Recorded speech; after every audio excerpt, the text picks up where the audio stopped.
लोगों को कानों की कैसे भी भयानक परेशानी हो, व्याधि हो, पीड़ा और सूजन हो, फंगस हो, उसके लिए आप इस धतूरे के पत्तों को, कोमल जो टहनी है, इस टहनी को भी आप तोड़ करके इसमें से आप इसको कूट करके रस निकालें। लगभग 100 ग्राम आप रस निकालें। 100 ग्राम रस में 25 ग्राम लगभग लहसुन कूट करके उसके कली में से छिलके को उतार करके और 10 ग्राम नीम की पत्तियां, ये 3 द्रव्यों में आप लगभग 50 ग्राम मिला लें। सरसों का तेल, इसको आप धीमे धीमे आंच पर पका लें।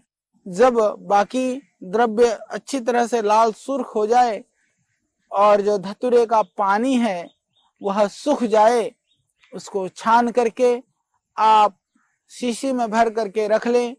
यह एक कर्ण रोगांतक बहुत दिव्य तेल का निर्माण हुआ। इस तेल का प्रयोग आप सब तरह के कर्ण रोगों में कर सकते हैं।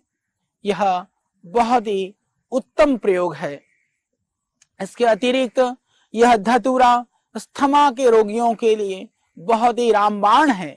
धतूरे का सीधा इसके बीज का प्रयोग या ज्यादा सेवन करने से यह पागलपन की स्थिति भी ला देता है। यह एक विष भी है। यह जो आयुर्वेद के अंदर विषैली पौधों का जो गणना की गई है उनमें धतूरा भी आता है।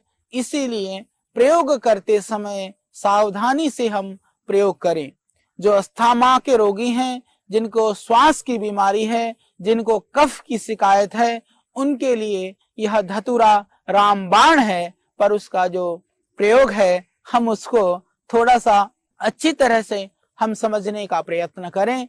इसके फल को, धतूरे के बीजों को और उसके थोड़े ये सूखे हुए पत्तियों को छाया में सुखा लें। पत्तियां और फल दोनों को बराबर मात्रा में लेकर के आप उसको कुचल करके मिट्टी के हंडिया में, छोटी मिट्टी के हंडिया में उसको आप डाल करके कपड़ मिट्टी करके, जिससे उसको आप उपलों में कोयले के अंगार पर, जलती हुई अग्नि पर उसको रख दें हंडिया को।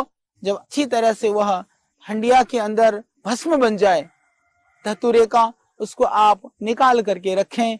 इसको ध्यान रहे कि आधे ग्राम से ज्यादा मात्रा आपको नहीं लेनी है। आधे ग्राम से भी कम 1/4 ग्राम भी ले लेते हैं तो उस राख को, उस भस्म को आप शहद मिला करके आप प्रातः सायं चाटेंगे तो आप देखेंगे यह कफ के लिए, अस्थमा के लिए बहुत ही अचूक और बहुत ही दिव्य यह प्रयोग है। जिनको अस्थमा का अटैक पड़ रहा हो उस समय पर इसको आप धतूरे के पत्तों को पाउडर करके, उस पाउडर को तंबाकू की तरह चीलम में रख करके यदि आप उसको पीते हैं तो इस तरह से पीने से आप देखेंगे जिनको इनहेलर लेना पड़ता है और अस्थमा का अटैक पड़ता है उनके लिए इससे तुरंत एकदम फर्क पड़ेगा और बहुत यह प्रभावशाली है। हालांकि धूमपान जो प्रारंभ हुआ था वह आयुर्वेद में चिकित्सा की दृष्टि से इसको शुरू किया गया था, परंतु आज धूम्रपान सिर्फ व्यसन के लिए किया जाता है। और एक इसका प्रयोग विशेष करके हमारे भाई और हमारे ऐसे जो लोग हैं जो नामर्द के शिकार हैं, नामर्द की परेशानी है। देखिए जितने भी वाजीकरण योग हैं आयुर्वेद में उनका वर्णन है, धातु क्षणता के लिए वर्णन है, गृहस्थ आश्रम ठीक से आपका गुजरे इसके लिए भी बहुत कुछ ऋषियों ने विधान किया है।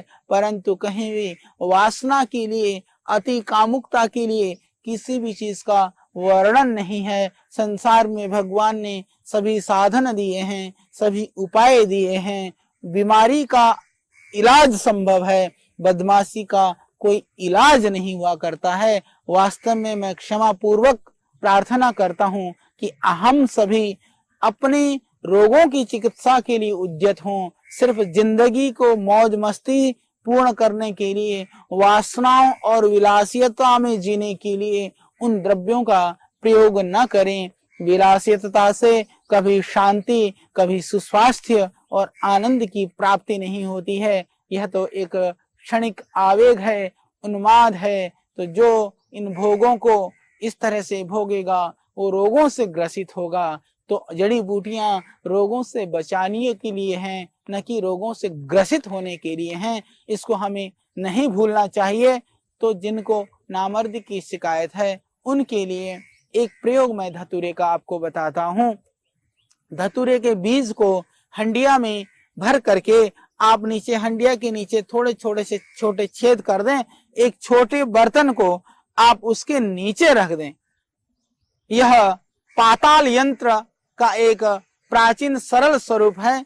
पुनः समझ लें, धतूरे के बीज को एक छोटी सी हंडिया में रख दें और नीचे हंडिया के नीचे छोटे छोटे छेद करके उसके नीचे एक छोटा सा बर्तन, चाहे वो स्टील का भी हो सकता है, अन्य किसी भी चीज का कोई बर्तन हो सकता है, उसको रखकर उसको मिट्टी में गाड़ दें और उसके ऊपर जो टच होना चाहिए वो जो छेद हैं उस मिट्टी के बर्तन के अंदर, फिर आप थोड़ा सा गड्ढा करके नीचे वाला बर्तन नहीं दिखनी चाहिए बाहर और ऊपर वाला बर्तन बीच में हो, साइड थोड़ा सा छेद करके उसके ऊपर उपले रख करके, गोसे रख करके, गोबर जो कंडे हैं, सूखे हुए जो कंडे हैं उनको उसमें रख करके आप अग्नि दे दें। फिर आप आग देंगे, धीरे धीरे अग्नि जलेगी। तो अग्नि जलने से फिर उसमें से जो तेल है अपने आप नीचे की ओर टपकेगा। इसको बोलते हैं पाताल यंत्र से तेल निकालने की बहुत सहज और सरल विधि। तो ये जो धतूरे का तेल है वह जिनको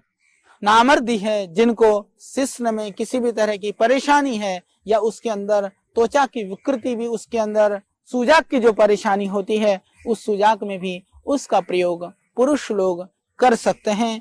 इसके अतिरिक्त उसके तलवे में मल्ले मात्र से जो क्षीण काम है, जिनकी काम शक्ति का ह्रास हुआ है, उनकी काम शक्ति बढ़ती है। पर इसको सावधानी से रुई से अग्रभाग को छोड़ करके इसको आप लगा सकते हैं।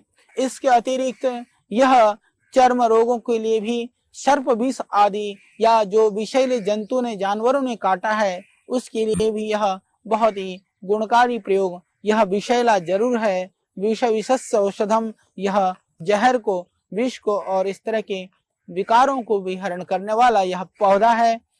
और जिनको दर्द रहता है, जिनको अर्थराइटिस की प्रॉब्लम है, उनको भी इस धतूरे के पत्तों को तोड़ करके इसमें तेल लगा करके और आप घुटनों में बांध सकते हैं। जहां दर्द है वहां पर बांधने से सूजन उतर जाती है और इससे दर्द में लाभ होता है। दर्द को दूर करने के लिए यह बहुत ही एक उत्तम और बहुत ही अच्छा यह प्रयोग है। इसके अतिरिक्त इससे आप जैसे माताओं बहनों को जिनको स्तन में गांठ है, वह गांठ घुल नहीं पा रही है, संभावना है कैंसर न बन जाए, ऐसी गांठों में इस तरह के सूजन पर धतूरे के पत्तों को तन में जहां गांठ है वहां पर बांधने से सूजन उतर जाती है, वह गांठ घुल जाती है। जो नारू होता है, नारू में इसको पीस करके और आटे में मिला करके उसकी लुगदी बना करके बांधने से लाभ होता है। यह बहुत ही अच्छा पौधा है और इसके एक विशेष गुण को बताते हुए हम इस पौधे का वर्णन बंद करेंगे।